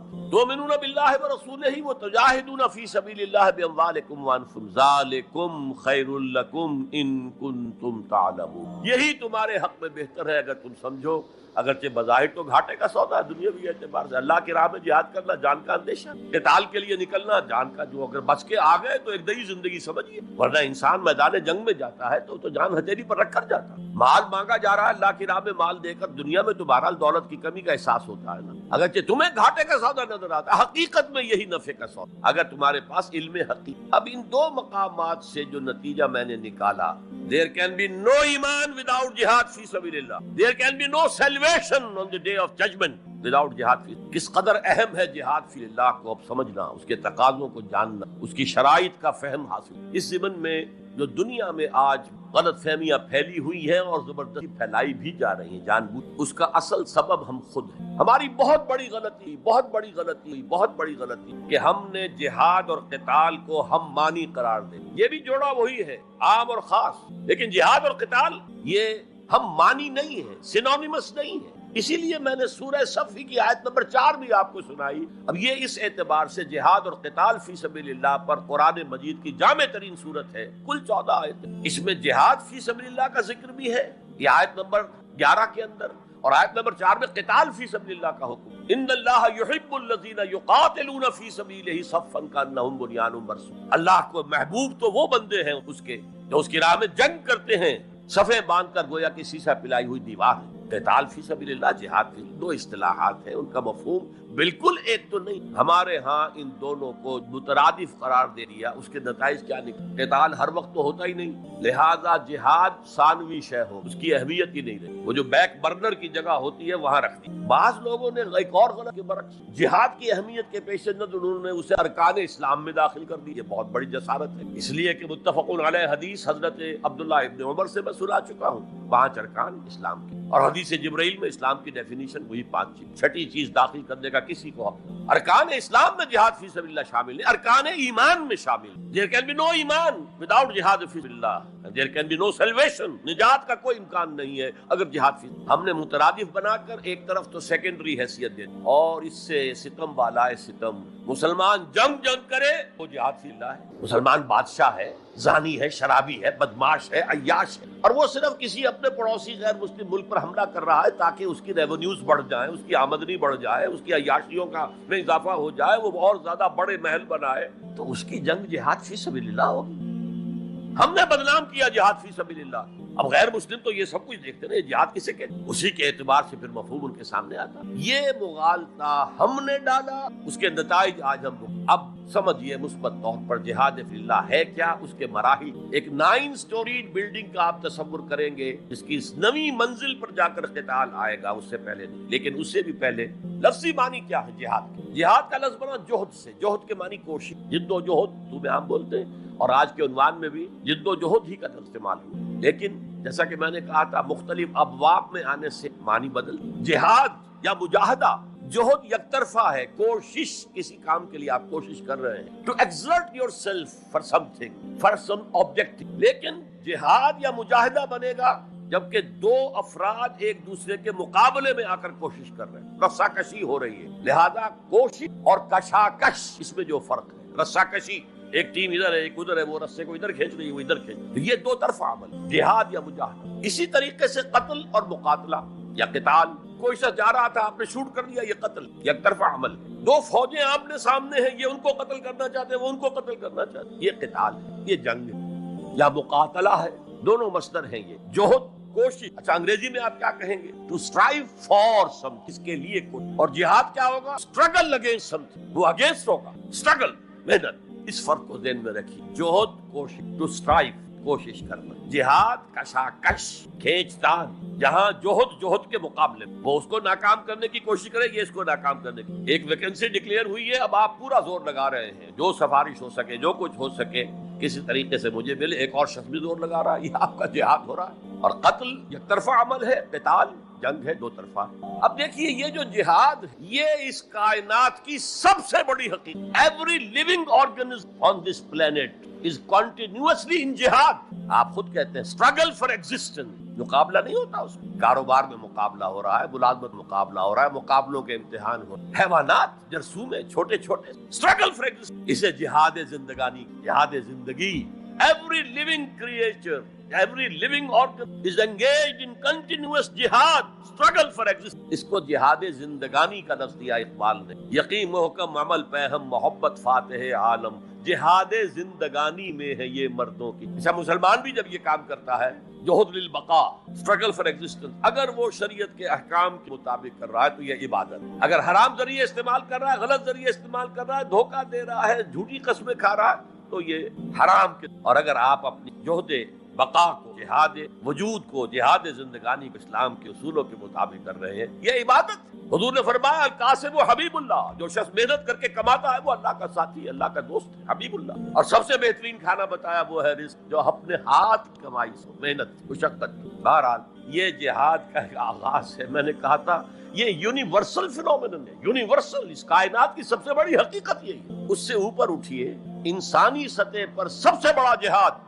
اپنے حقوق کا حصول، the freedom struggle, the struggle for self determination. کوئی قوم آ کر آپ پر حاکم ہو گئی، اس سے نجات حاصل کی. یہ جہاد فی سبیل الحریت. فی سبیل کسے کہتے ہیں؟ For the cause of. جہاد فی سبیل الحریت جائز ہے، سب کریں گے، سب کی آزادی حق ہے، کسی کو غلام بنا کر رکھنے کا کسی کو اختیار نہیں ہے. تو struggle for freedom it's a universal phenomenon. اور مسلمان بھی اگر کرے گا اور اللہ کے اندر رہ کر تو وہ بھی اللہ کے ہاں وہ اجر و ثواب کا مستحق ہوگا، بلکہ اگر جان دے دے گا شہید شمار ہو. اس لیے کہ حضور کی ایک حدیث ہے، من قتل دون مالہ فہو شہید، جو شخص اپنے مال کی حفاظت میں مارا گیا وہ بھی شہید ہے. اب آپ کہیں جا رہے تھے، آپ کے پاس کچھ مال ہے، جیب میں کچھ ہے، کوئی ڈاکو آ گئے آپ کو گھیر لیا. اب آپ کے پاس 2 راستے، ایک تو آپ کہے لو بھائی جو کچھ ہے یہ حاضر ہے، لے لو، میری جان بخشی کرو، اور ایک یہ کہ آپ ڈٹ جائیں. اس ڈٹ جانے میں اگر جان چلی گئی تو آپ شہید ہیں. من قتل دون مالہ، تو مال سے تو 1000 گنا بڑی شے ہے حریت فی سبیل الحریہ. لیکن ہم نے کیا غلطی کی؟ فریڈم سٹرگل کو بھی جہاد فی سبیل اللہ کہہ دیا. بہت بڑی غلطی، جس کا سب سے بڑا مثل میں آپ کو بتاتا ہوں. یہ مڈ 50s کی بات ہے. میں اپنے MBA سے فارغ ہو کر منٹگومری میں، جو اب سائیوال کہلاتا، جا کر آباد ہو گیا تھا والدین کے پاس. الجزائر میں اس وقت فریڈم سٹرگل چل رہی تھی فرانس کے خلاف. تو اس کے لیے کچھ فنڈز حاصل کرنے کے لیے ایک وفد آیا پاکستان کے دورے پر. ایک تو کرنل صاحب تھے، کرنل عودہ، تو داڑھی مونچھ صاف تھے جیسے ہوتے ہیں عام طور پر فوجی. لیکن ایک بہت بڑے عالم دین علامہ بشیر الابراہیمی الجزائری، بہت بڑے عالم ساتھ تھے. انہوں نے جو تقریر کی عربی میں، جہاد فی اللہ، جہاد فی اللہ، واقعہ یہ کہ وجد میں آ گیا پورا وجد. وہ لوگ تو وجد میں نہیں آ سکے ہوں گے جنہوں نے ترجمہ، جنہوں نے سنا ہے، لیکن میں عربی سے واقف تھا تو میں واقعتاً وجد میں آ گیا. قرآن کا بیان، حدیث کے بیان، جہاد فی سبیل اللہ کی ہے. جہاد فی سبیل اللہ کا مقام و مرتبہ. اچھا، جو بھی ہو سکا پیسے ہم نے جمع کیے، کمیٹی بنائی، تھیلی پیش کی. ناؤ پریپیئر فار دی شاک. جب یہ جہاد کامیاب ہوا تو ایک سوشلسٹ ریاست قائم ہوئی. How come? اگر یہ جہاد فی سبیل اللہ تھا تو اسلامی ریاست قائم ہونی چاہیے. اگر درخت آم کا تھا تو اس میں نمولی کیسے لگ گئی؟ معلوم ہوا کہ ہم نے غلطی کی. ہم نے اسے جہاد حریت کی بجائے جہاد فی اللہ کہا. جہاد حریت جائز ہے اور اس کے لیے جان دینا بھی شہادت ہے، لیکن آپ نے اس کو جہاد فی سبیل اللہ کیسے کہہ دیا؟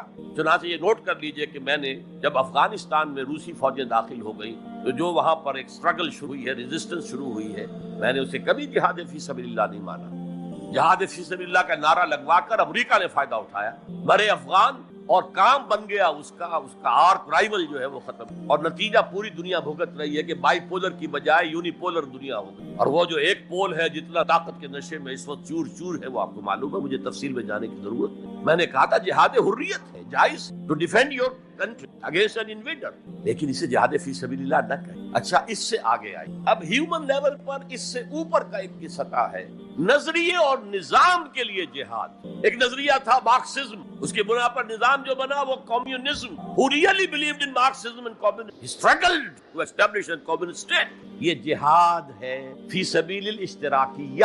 اشتراکیت کی راہ میں جہاد کر رہے ہیں، جانے دے رہے ہیں، مر رہے ہیں. زار کی فوجیں جو ہیں وہ شوٹ کر رہی ہیں کھڑے ہو کر کے قطاروں کے، جانے دے رہے ہیں. اس کے بغیر تو ظاہر بات ہے شہنشاہیت، زار کی شہنشاہیت کہیں جگہ چھوڑ سکتی، کہیں اپنی جڑ چھوڑ سکتی. تو یہ جو جہاد ہے یہ ہے ایک نظریے کی بنیاد پر. اس نظریے پر ایک نظام قائم ہوتا، جس نظریے میں وہ بلیو کرتے ہیں کہ یہی حق ہے، یہی انسان کے لیے بہتر ہے، اسی میں عدل ہے، اسی میں انصاف ہے، اس کو قائم کرنے کی جد و جہد کرنا ان پر فرض. نہیں کرتے تو آپ کہیں گے ایسے جھوٹ موٹ کو بنا پھرتا ہے کمیونسٹ، اس کی تو ساری دوستیاں، اس کے سارے تعلقات جو ہیں وہ تو کیپٹلسٹ کے ساتھ ہیں، تو ان کے تنخواہیں لیتا.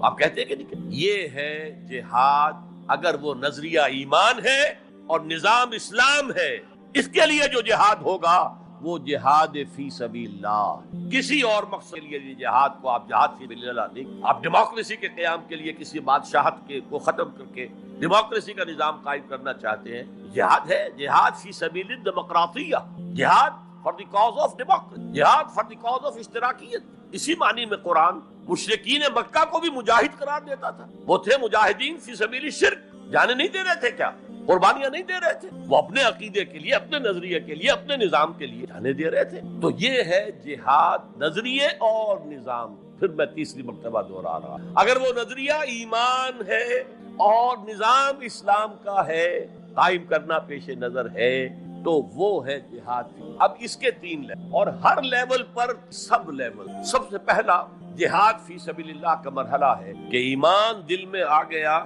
تو ایک کشاکش اندر شو جائے. میں اگر فرائیڈ کی اصطلاح استعمال کروں تو ایگو اور ایڈ یا لیبیڈو میں تصادم. آپ کے نفس کی خواہش کچھ اور ہے، ایمان کہتا ہے غلط، کشاکش ہوگی. یہ اندرونی جہاد ہے اپنے نفس کے. جیسے فرعون نے کہا تھا الیس لی ملک مصر وہذہ الانہار تجری من تحتی، کیا میں بادشاہ نہیں ہوں مصر کا؟ مصر کی حکومت میری نہیں؟ اور کیا یہ ساری نہریں جو ہے میرے نظام کے تحت نہیں چل رہی؟ اسی طرح برا نہ مانیے، ہمارا نفس کہتا ہے یہ جسم میرا ہے، میری ملک، مائی ڈومین، میری خواہش پوری کرنی. جیسے اس نے کہا میں نہیں جانتا کوئی خدا ہے میرے سوا اور میرے اوپر، میں نہیں مانتا. نفس بھی کہتا میں نہیں ماننے کو تیار، کیا حلال ہے کیا حرام ہے، کیا جائز ہے کیا ناجائز، میری خواہش پوری کرو. اس کے خلاف جہاد. یہ پہلی، اور آپ کو معلوم ہے 3 منزلہ عمارت ہے. تو بلند ترین تو ہے، اہم ترین ہے پہلی منزل بنے گی تو دوسری بنے گی، دوسری ہوگی تو پہلی منزل یہ ہے اور اہم ترین یہ ہے. اسی لیے مولانا روم نے کہا نفس ماں ہم کم ترس فرعون، میرا نفس بھی فرعون سے کم نہیں ہے، لیکن ایراعون اس کے پاس لاؤ لشکر تھا، اس نے زبان سے بھی کہہ دیا تھا انا ربکم الاعلی، میں ہوں خدا۔ میرا نفس بیچارہ اس کے پاس کوئی لاؤ لشکر نہیں، زبان سے تو یہ کچھ نہیں کہتا، اندر یہی کہتا میں بادشاہ ہوں اس کا، میری مرضی۔ اسٹرگل اگینسٹ دس بیسر سیلف، ایک سیلف ہے اونچی سیلف، خود ہی، انا، ایگو، اور ایک ہے یہ بیسر سیلف، یمانی جبلتیں جو اندھی بہری ہیں، جو حلال اور حرام سے انہیں کوئی غرض نہیں، ان کے خلاف جہاد کرنا۔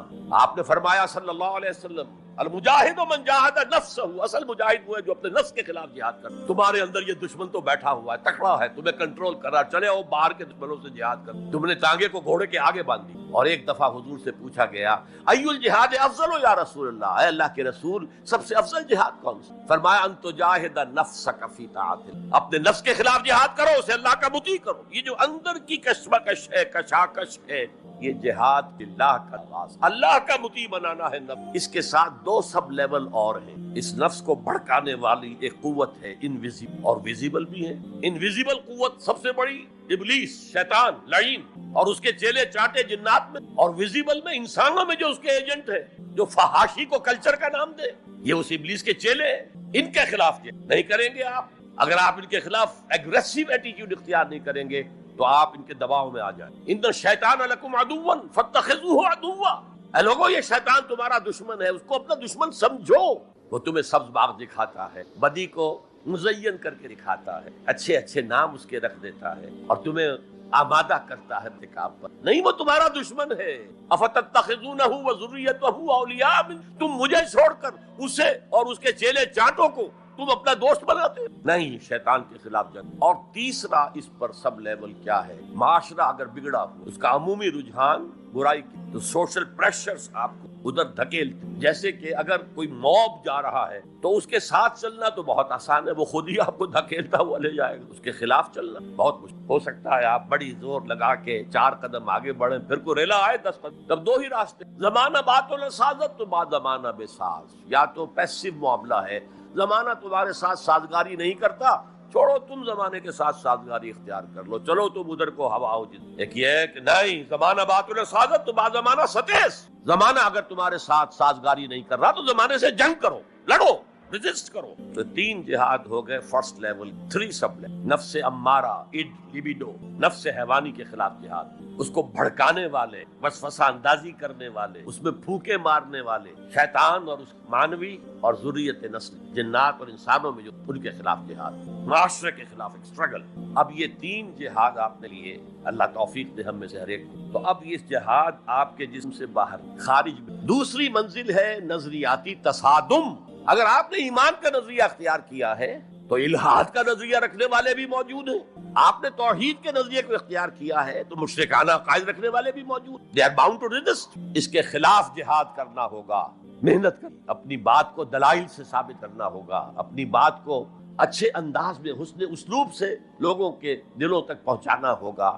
ظاہر بات ہے وقت لگے گا، جان کھپے گی، اور اگر آپ انتہائی سنسیئر ہیں، یہ آپ کا ایک لائف لانگ اور ہول ٹائم جو ہے آپ کی انگیجمنٹ ہوگی۔ اینڈ ٹائم از منی، جہاد بالمال، جہاد بالنفس، یہ ہے دعوت و تبلیغ کہہ لیں، اپنے نظریات کو پھیلانا کہہ لیں۔ آخر مارکسسٹ نے اپنے نظریات کو پھیلایا، پہلے پیور فلسفی کی سطح پر ٹاپ انٹلیکچوئلز دنیا کے، انہیں پوزیس کیا، اس کے بعد ادب کے ذریعے، ڈراموں کے ذریعے، شاعری کے ذریعے، افسانوں کے ذریعے سے وہ فکر جو تھا، طبقاتی شعور، کلاس کانشسنس کا شعور پیدا کیا، اور ہوتے ہوتے یہاں تک کہ ریڑی والے کی زبان پر بھی لفظ آ گیا استحصال۔ اتنا ثقیل عربی لفظ، استحصال کر رہے ہیں۔ یہ سارا کام یوں ہی تو نہیں ہوگا، کتنے ادیبوں نے، کتنے ڈرامہ نویسوں نے، کتنے شاعروں نے اس فلسفے کو پھیلایا ہو۔ اچھا، اس کے بھی سب ہر انسانی معاشرہ 3 سطح کے لوگوں پر مشتمل، ایک انٹلیکچوئل مائنورٹی ہوتی، انٹیلیجنسیا ہوتا، یا جسے ایک اور اصطلاح میں کہتے ہیں brain trust of the society, they control direction and destination of the society. ہوتے ہیں مائنورٹی، مائنیوٹ مائنورٹی، لیکن ان کا اور پوری قوم کا جو باہمی رشتہ ہے وہ کیا ہے؟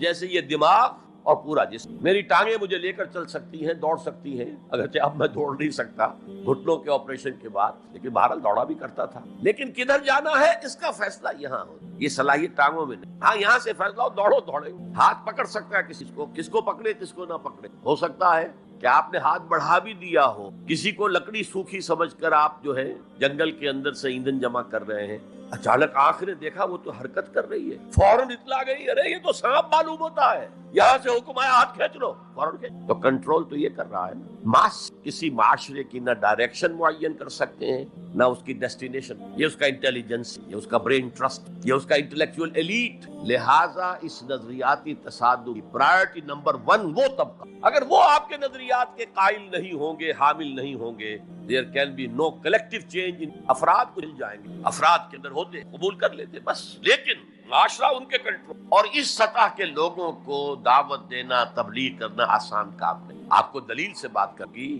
آپ کو ان کے نظریات کا تجزیہ کرنا ہوگا، اس میں کتنا حصہ غلط ہے، کتنا صحیح ہے۔ ان کے دماغوں میں مارکسزم گھسا ہوا ہے، ان کے دماغوں میں فرائڈزم گھسا ہوا ہے، ان کے دماغوں میں ڈارونزم گھسا ہوا ہے، ان کے دماغوں میں لاجیکل پازیٹیوزم گھسا ہوا ہے۔ ہاں کچھ لوگ رہے ہیں آئیڈیلسٹ۔ ایک ہندوستان میں مسلمان پیدا ہوا آئیڈیلسٹ فلسفی علامہ اقبال، اور دوسرے ہندو رادھا کرشنن، بہت بڑے آئیڈیلسٹ میں کوئی شک، اور ان کو اللہ نے لمبی عمر بھی دی، تو انہوں نے جو تصانیف فلسفے پر لکھی ہیں علامہ اقبال نہیں لکھ پائے۔ تو یہ جو طبقہ ہے یہ عام واعظ و نصیحت سے اثر کو، because there is a barrier in their minds, in their brains, you have to pierce through that barrier and only then you can approach their hearts۔ ان کے دلوں تک رسائی نہیں ہو سکتی براہ راست جب تک کہ یہ خول جو ہے، یہ نظریاتی خول اس کو پیئرس نہیں، اور اس کو پیئرس کرنا آسان نہیں۔ کچھ ذہین نوجوان، فطرین نوجوان، اعلیٰ صلاحیتوں والے نوجوان اپنی پوری زندگی اسی کام کے لیے وقف کریں کہ ایک طرف ان جدید علوم و نظریات کو گہرائی میں اتر کر پڑھنا ہے اور سمجھنا ہے۔ جب تک آپ ان نظریات کو جانیں گے نہیں، نفی کیسے کریں؟ آپ کیسے آج تجزیہ کریں گے کہ اس میں یہ حصہ صحیح ہے، یہ حصہ غلط ہے؟ اور دوسری طرف قرآن کی گہرائی میں غوطہ زنی کرنی تاکہ ہدایت جو اللہ کی آئی ہوئی ہے اس کو آپ اچھی طرح سمجھیں، اور پھر اس نور کی روشنی میں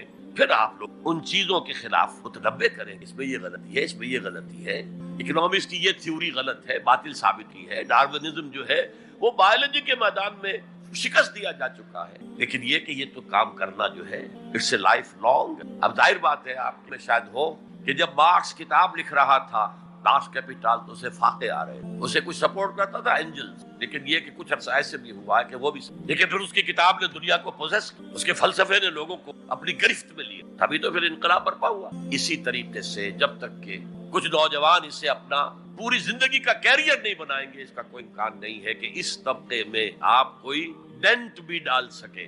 اور اگر یہ نہیں ہوگا تو society as a whole, the state as a whole will never accept it. اس سے نیچے آئیے عوام الناس، ان کے دماغ کلین سلیٹ کی طرف، اس میں نہ کوئی خناس ڈارونزم کا بھرا ہوا ہے، نہ فرائڈزم کا ہے، نہ مارکسزم کا ہے، کچھ بھی نہیں، کلین سلیٹ ہے۔ اس کو واضح و نصیحت، ایسی بات جو از دل خیزت بر دل ریزت، دل سے اٹھے دل پہ، سادہ ترین زبان میں بھی بات کریں وہ قبول کریں گے، بس صرف اس کی ایک شرط ہے، آپ کا عمل بھی گواہی دے رہا ہو کہ آپ واقعی جو کہہ رہے ہیں اس پر خود بھی عمل۔ یہ اگر پہلی منزل آپ سر کر آئے ہیں تو ٹھیک ہے، اگر پہلی منزل آپ نے سر نہیں کی اور آپ شروع ہو گئے مبلغ کی حیثیت سے، تو ایسا مبلغ جو ہے وہ اسلام کو بدنام۔ وَمَنْ أَحْسَنُ قَوْلًا مِّمَّنْ دَعَا إِلَى اللَّهِ وَعَمِلَ صَالِحًا وَقَالَ إِنَّنِي، اس شخص سے بہتر بات اور کسی ہوگی جو اللہ کی طرف بلائے اور عمل نیک کرے اور کہے کہ میں بھی مسلمانوں میں ہوں، میں بھی کوئی بڑا اونچا آدمی، کوئی بہت اعلیٰ تم سے برتر نہیں، کہ خاص لیول پر جب انسان دینی اعتبار سے پہنچ جاتا ہے تو اب سب سے بڑا فتنہ جو لاحق اس سے ہو سکتا ہے وہ تکبر کا ہے، دوسروں کو بنظر استحقار دیکھ۔ اگر یہ نہیں ہے سنسیریٹی، اپنے مخاطب کی خیر خواہی، اس کے ساتھ آپ بات کر رہے ہیں، تو یہ ہے موعظہ حسنہ۔ یہ میں جو کچھ بیان کر رہا ہوں یہ سورہ نحل کی آیت، ادعو الی سبیل ربک بالحکمہ، یہ ٹاپ لیول حکمت، دانشمندی سے، اور حکمت کسے کہتے ہیں؟ عقل کا سفر، فطرت کی رہنمائی، اس کا نتیجہ عقل خالص کا نتیجہ فلسفہ ہے۔ فلسفے کی منزل اسکیپٹسزم ہے یا اگنوسٹک، لا ادریت ہے یا ارتیابیت ہے، ثم لم یرتابوا آج ہم نے پڑھا ہے، وہی ارتیابیت ہے۔ تھرڈ لیول ہے کہ ہر معاشرے کے اندر کچھ جنہیں ہم سمجھیں گے کہ گمراہ کن طبقات ہیں، گمراہ کرنے والے، ان کی تبلیغی سول سروس موجود ہوتی ہے، انہیں تنخواہیں ملتی ہیں اسی کی کہ وہ آپ کے نظریے کی نفی کریں اور اپنا نظریہ، اپنا عقیدہ پھیلائیں۔ تو یہ لوگ ادھار کھائے بیٹھے ہوتے ہیں، یہ سمجھنے کے موڈ میں کبھی نہیں، ان کا تو انداز مناظرانہ ہوتا ہے، سمجھنا سمجھانا پیش نظر نہیں۔ You have to meet them in their own element۔ اگر نہیں کریں گے تو عوام الناس پر بہت برا اثر ہوگا. عوام الناس تو پھر زیر اثر آ جائیں گے. جیسے کہ پادری فینڈر آیا تھا انڈیا میں ابھی جب کہ ایسٹ انڈیا کمپنی حکومت شروع، کلکتے ہی سے انگریز شروع ہوئے تھے، کلکتے ہی سے مشنری وقت شروع ہوا تھا، وہیں پہلا پریس لگا تھا، وہیں اردو کی بائبل چھپی، اور اس نے تمام مسلمان علماء سے مناظرے کیے، بنگال کے، بہار کے، یو پی کے، سب کو ہراتا ہوا، شکست دیتا ہوا دلی پہنچ گیا، اور دلی کی جامع مسجد کی سیڑھیوں پر کھڑے ہو کر اس نے اعلان کیا، اے مسلمانوں، میں وہاں سے یہاں تک آ گیا، تمہارا کوئی عالم میرا مقابلہ نہیں. وجہ یہ کہ ہمارے علماء نہ بائبل پڑھتے تھے نہ تورات پڑھتے تھے، ان کا اصل سبجیکٹ تھا فقہ، اس لیے کہ انہیں سرکاری جو حکومت مسلمانوں کی تھی اس کے اندر قاضی اور مفتی کے عہدے، اور قاضی اور خطیب جامع مسجد کے یہ عہدے، تو سول سروس کے لیے جو نصاب بنا ہوا تھا وہاں، اس میں قانون کی اہمیت تھی سے زیادہ، تو فقہ پڑھتے، اور وہ لوگ تیار ہو کر آتے تھے پوری طرح عربی سے واقف ہے، قرآن سے واقف، تو مقابلہ کیسے؟ اور اگر اس وقت کوئی شخص مقابلے میں نہ آ سکے. ایک تو عجیب بات نوٹ کیجئے کہ اس وقت اسلام اور توحید کا دفاع کرنے والا سب سے بڑا ایک راجا رام موہن رائے، آئینہ تثلیث اس نے کتاب لکھی ہے جس میں کہ ٹرینٹی جو عیسائیت کی بنیاد ہے اس کی نفی اور توحید کا اثبات ہے. بہرحال پادری فینڈر کے مقابلے میں کوئی اگر نہ آتا تو کیا اثر ہوتا علماء پر؟ ویسے ہمیں انگریزوں نے فتح کر لیا، ہمارے مذہب کو عیسائیوں نے فتح کر لیا، لیکن اللہ کا فضل ہوا، کرم ہوا. ضلع مظفر نگر کا ایک قصبہ کیرانہ ہے، مولانا رحمت اللہ کیرانوی رحمت اللہ علیہ وہ میدان میں آئے، انہوں نے شکست فاش فینڈر کو، بھاگ گیا ہندو. تو یہ جدال، اس کو قرآن کہتا ہے، مناظرہ نہیں، عام لفظ استعمال ہوتا ہے مناظرہ، قرآن کہتا ہے مجادلہ، لیکن اس کے لیے بھی کیا کہتا ہے؟ جدال بھی کرو تو خوبصورت، گالم گلوچ نہ کرو، لوگوں کی توہین نہ، ان کے جھوٹے معبود ہیں تو انہیں گالیاں مت دو، شریفانہ انداز میں بات کرو. یہ 3 لیولز دعوت. ظاہر بات ہے کہ اس طرح کے مناظرے کے اسپیشل ٹریننگ، اگر آپ ان مذاہب کی گہرائی میں نہیں اترے ہوئے، ان کی تاریخ کی جو ہے پورا پس منظر آپ کو معلوم، ان کے اسکرپچرز کو آپ نے نہیں پڑھا ہے، تو آپ کیسے کریں گے مناظرہ؟ تو یہ 3 سب لیولز ہیں دعوت و تبلیغ کے، جہاد کے، جس میں جان بھی لگتی ہے، مال بھی لگتی ہے. ایک ادعو الی سبیل ربک بالحکمہ for the elite, intellectual elite, والموعظۃ الحسنہ فار دی کامن ماسز، وجادلہم باللتی احسن، اور جدال اور مجادلہ کرو ان کے ساتھ، لیکن بہت عمدہ طریقے سے، خوش اسلوبی سے، اس میں تہذیب ہونی چاہیے، شائستگی ہونی چاہیے. اگر وہ کہیں اس سے نیچے گر رہے تو مت گرنا. 2 لیولز اور 6 سب لیول ہو گئے. اب آئیے، اس کا چوٹی کا جہاد ہے نظام کو بدلنا. مارکسزم کو مانا ہے تو فرض ہے کہ کمیونزم نافذ کرو. یہ سخت ترین، اس لیے کہ ظاہر بات ہے کہ خلا تو کہیں ہے نہیں، کوئی نہ کوئی نظام تو ہے، اور وہ نظام اپنے آپ کو ڈیفینڈ کرتا ہے، وہ اسٹیٹس کو وہ چاہتا ہے، اس کے ساتھ جو پریویلیج کلاسز ہیں وہ چاہیں گی نظام یہی رہے. اسی کی شاخوں پر تو ہمارے آشیانے بنے ہوئے، ہمارے گھونسلے، ہمارے مفادات پر زد پڑ رہی ہے. Guard up your lines, resist them. یہ معاملہ ہے، اس میں تصادم، نظام تصادم بغیر نہیں. دعوت کے ذریعے آپ سلیم الفطرت، سلیم العقل، لیکن لاتوں کے بھوت باتوں سے نہیں مانتے، جن کے ویسٹڈ انٹرسٹ ہے وہ نہیں چھوڑتے. ان میں سے بھی ہو سکتا ہے نکل آئے. ابو بکر صدیق انہی میں سے تھے، عثمان غنی تھے، لیکن نکل آتے، لوگ نکل آتے، لیکن اکثریت ان کو ڈٹ جاتی. گارڈ اپ یور لائنز، اپنے مفادات کا تحفظ کرو، بچاؤ اپنے مفادات. تو تصادم بیکم انیویٹیبل. اس تصادم 3، وہی میں نے کہا تھا نا، 3 سب سٹیجز ہر سٹیج پر. پہلی یہ ہے جسے پیسو، ظاہر بات ہے کہ کانفلکٹ تو انقلابی لوگوں نے پیدا کیا ہے نا. معاشرہ تو بس رہا تھا، غلام اپنے قسمت پر شاکر و صابر تھے، غربا کہتے تھے ہماری تقدیر ہی یہ ہے، ٹھیک ہے. اسی لیے تو مارکس نے کہا کہ یہ اوپیم آف دی ماسز مذہب. اس نے کانفلکٹ کس نے پیدا کیا؟ جس نے کہا یہ غلط ہے، یہ نظام صحیح نہیں ہے، یہ ڈپریسو ہے، یہ ایکسپلائٹیٹو ہے، یہ ڈسکریمنیٹو ہے، اس میں تقسیم دولت کا نظام غلط ہے. ایک طرف ارتکاز دولت ہے، دوسری طرف احتیاج ہے، بھوک ہے، مفلسی ہے، قلاشی. جو یہ کہتے ہیں تو گویا کہ ایک تالاب کن تھا، اس نے پتھر تو آپ نے مارا نا، اب جو لہریں اٹھیں گی تو be prepared to face the music. چنانچہ مارو ان کو قتل کرو، ان کو جیلوں میں ٹھوس دو، ان کو یہ کرو، ان کو وہ کرو. اس سارے معاملے میں پہلی اس نظریاتی اور نظام کے تصادم، ٹیک آل پرسیوشن وداؤٹ اینی ڈیٹیلنگ. اگر آپ وائلنٹ ہو گئے فرام دی ویری بگننگ، تو جو پاور اس وقت ہے موجود، جو نظام ہے اس کو ریپرزینٹ کرنے والی جو حکومت موجود ہے، وہ آپ کو کرش کر کے، you have to buy time. اور اس کے لیے کیا ہے؟ وہ تمہیں مارے تم جواب نہ دو، وہ گالی دے تم انہیں دعائیں دو، وہ پتھر مارے تو بل پیش کرو. ادفع باللتی ہی احسن، بہترین انداز میں. اسے کہتے ہیں پیسے. حضور کی سیرت میں پورے 12 برس یہ حکم تھا. This was the order of the day. Know retaliation whatsoever, no raising of hands even in self defense. اور یہ میں آپ کو بتا چکا ہوں. مہاتما گاندھی نے کہا، سرحدی گاندھی عبد الغفار خان سے، کہ میں نے یہ عدم تشدد جو ہے، تشدد کا جواب تشدد سے نہ دینا، یہ میں نے سیکھا ہے حضرت مسیح سے اور حضرت محمد صلی اللہ علیہ وسلم۔ حضرت مسیح کی زندگی پہلی سٹیج ہی پر تک رہی، آگے کی وہ مہم چلی ہی نہیں، اس لیے کہ آپ کو ریسپانس ملا ہی نہیں۔ کہتے ہیں کل 72 آدمی ایمان لائے تھے ان پر، اور ان میں سے بھی 12 تھے جو ان کے مخلص ساتھی تھے، حواریین تھے، ہر وقت ساتھ رہتے، اور ان میں سے بھی ایک وہ تھا جس نے غداری کر کے گرفتار کرایا ہے۔ ان کی اپنی روایت کے تو چھوڑیے، تفصیل میں نہیں جانے کی ضرورت۔ تو بہرحال اس سے اگلی سٹیج کیسے آتے؟ دعوت ہوتے رہے، دعوت دیتے رہے، واعظ کے یہ سب کچھ کرتے رہے، سیکنڈ سٹیج تک رہے، تھرڈ سٹیج تک تو جب تک کہ قوت حاصل نہ ہو you can't proceed. If there's no response, you can't go forward. لیکن یہ کہ حضور کی زندگی میں اگلی سٹیج آ گئی، ساتھی آئے، انہیں مارے کھانی پڑی، دہکتے ہوئے انگاروں پہ لٹایا گیا، جانوروں کی لاشوں کی طرح ان کی گردن کے اندر رسیاں باندھ کر انہیں گھسیٹا گیا گلیوں کے، سب کچھ ہوا ہے، برداشت کی، انہیں قتل بھی کیا گیا۔ حضرت سمیہ، حضرت یاسر پہلے مقتولین ہیں، میاں بیوی رضی اللہ تعالی عنہ، سب کچھ ہوا ہے، برداشت کرو، اسبرو، صبر کرو۔ اس کا ایک بہت بڑا نتیجہ نکلا، اس معاشرے میں جو سائلنٹ میجورٹی، وہ سائلنٹ میجورٹی سائلنٹ تو ہوتی، ڈمب تو ہے، ڈیف نہیں ہے، بلائنڈ۔ وہ بلال کی چیخیں تو سن، وہ دیکھ رہی ہے کس طرح دہکتے ہوئے انگاروں پر خباب بن الارت کو لٹایا گیا۔ یہ جو سائلنٹ میجورٹی ہوتی، اب یہ سوچتی ہے یہ ان کے اوپر کیوں یہ تشدد آ رہا؟ کیا بلال نے آقا کی کہیں خدا نہ خواستہ خاکم و دہن آقا کی بیٹی کی عزت پر ہاتھ ڈال دیا؟ کیا کیا تھا جو یہ آقا جو ہے امیہ ابن خلف یہ کچھ کر رہا ہے اس کے ساتھ؟ اس کے بعد جب انہیں معلوم ہوتا ہے کوئی جرم، صرف یہ کہتا ہے اللہ ایک، میں اور اس کے ساتھ اور محمد اللہ کے لیے، بس جرم ہے۔ اب اس کا کیا اثر پڑتا ہوگا اس سائلنٹ میجورٹی، اس کا اندازہ ان کی ہمدردیاں اندر ہی اندر ان کے ساتھ ہو، اگرچہ وہ گئے ہیں اپنے لیڈروں کے دباؤ کی وجہ سے غزوہ بدر میں مفتوح تو پہلے سے ہو چکے تھے، جو دلوں کو فتح کر لے وہی فاتح زمانہ۔ بہرحال فرسٹ سٹیج از پیسو، صبر محض۔ سیکنڈ، جب ذرا محسوس ہو ہمارے پاس طاقت ہے لیکن رسک ہے direct confrontation with the system, تو اس نظام کو کہیں سے چھیڑا جائے۔ دیکھیے گاندھی جی کی موومنٹ میں عرض کر چکا ہوں، پہلے کیا تھا؟ نان وائلنٹ، نان کوآپریٹ، کوئی جرم تو نہیں ہے، ہم نہیں پہنتے تمہارے کپڑے، کیا کوئی قانون ہے یہ؟ لیکن سیکنڈ سٹیج کیا آئی؟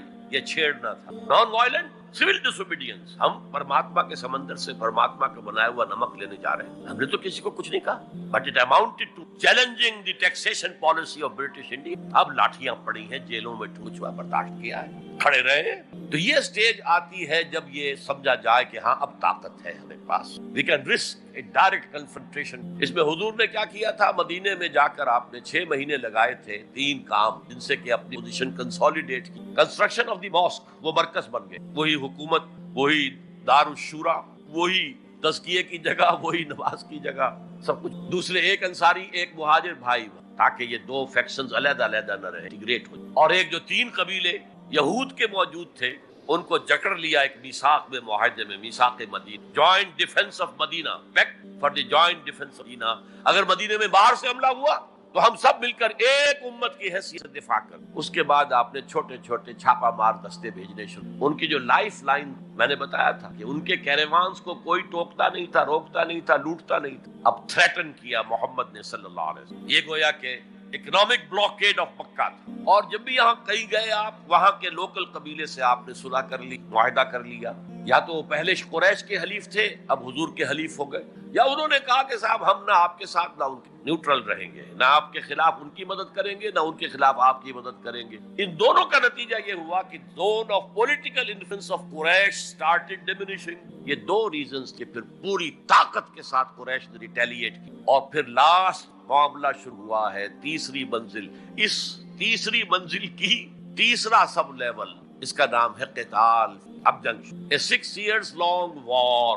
یہ جو بدر ہے، احد ہے، احزاب ہے، بنی المصطلق ہے، بے شمار غزوات، چھوٹے چھوٹے، بڑے بڑوں کے نام ہمیں یاد ہیں۔ It was a continuous war with battles۔ Badr battle ہے، جنگ نہیں، جنگ تو مسلسل ہے۔ بہرحال اس کا نتیجہ یہ قتال فی اللہ کی منزل آئی ہے، چونکہ یہ ساری 8 منزلیں طے کر کے یہاں پہنچے تھے، لہذا کامیابی ہو۔ اگر ایسے ہی اچھل کر نوی منزل پر پہنچ جاتے تو نیچے گر کر ختم ہوتے۔ یہ ہے قتال، اللہ کی راہ میں قتال۔ بہرحال آج کے انقلاب اسلامی کے لیے پہلے 5 سٹیپ جو کہ دعوت دی جائے گی، لوگوں کی اصلاح کی جائے گی، انہیں منظم کیا جائے گا، پھر پیسو ریزسٹنس کے دور سے گزرنا ہوگا، پھر ایکٹیو ریزسٹنس۔ لیکن آخری جو ہے 2 طرفہ جنگ کی بجائے ایک طرفہ جنگ۔ آپ یہ نہ سمجھیے گا میں ہندوستان میں تقریر کر رہا ہوں تو میں گاندھی جی کی تعریف کروں، میری تقریریں کیسٹ پہلے سے موجود ہے، میں نے ہمیشہ نام لیا کہ آج کے دور میں اس انقلابی عمل کی آخری سٹیج کیا ہوگی، اس کے ضمن میں مہاتما گاندھی کا process, non violent naan cooperate, ترک موالات، نان وائلنٹ سول ڈسوبیڈینس. لیکن یہ سٹیجز کب آئیں؟ جب گاندھی لیڈر بن چکے تھے. ان کا یہ کہہ دینا کافی تھا کہ بدیشی کپڑا ہم نہیں پہنیں گے اور ہم اپنا چرخہ چلائیں گے. پورے ہندوستان میں چرخے چلنے شروع ہوئے. لیڈر تو پہلے کوئی ہونا. تو یہ جہاد جو ہے اس کو آج ہمارے لوگ دوسرے راستوں پر چلے ہیں، جس کی وجہ سے دنیا کو موقع ملے کہ وہ جہاد کے لفظ کو خوب اچھالیں اور نام کریں. حالانکہ جہاد کا یہ پروسیس سامنے، تو کسی سلیم الفطرت انسان، کسی سلیم العقل انسان کو اس پر اعتراض کا کوئی بھی حق حاصل ہوگا. بارک اللہ لی و لکم القرآن العظیم ونفعنی و ایاکم بالآیات